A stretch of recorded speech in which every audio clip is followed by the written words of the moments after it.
The statue in front of us is the Vietnam Women's Memorial, brought women into the fold in 1993. It's the first memorial in the nation's capital that honors women's military service, sculpted by Glenna Goodacre. The memorial depicts three women. They represent more than 265,000 military and civilian women who served around the world during the war.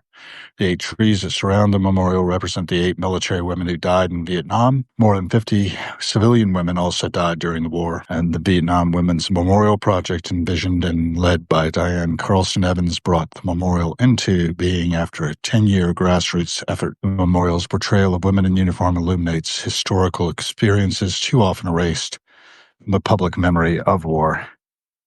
It's Margaret Looney serving with the American Red Cross. She's pictured with U.S. Marines in Da Nang. The sculptor's intent is the emphasis of this tribute is centered on the women's emotions, their compassion, anxiety, fatigue, and above all, their dedication. The photos from Vietnam often include stacks of sandbags. It seemed natural for a nurse in a moment of crisis to be supported by sandbags as she serves as the life support for a wounded soldier lying across her lap. The standing woman looks up in search for a medevac helicopter, or perhaps in search of help from God.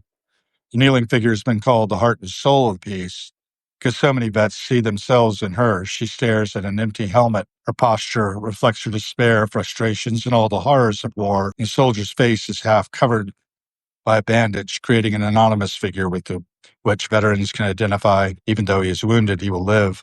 I want this to be a monument for the living.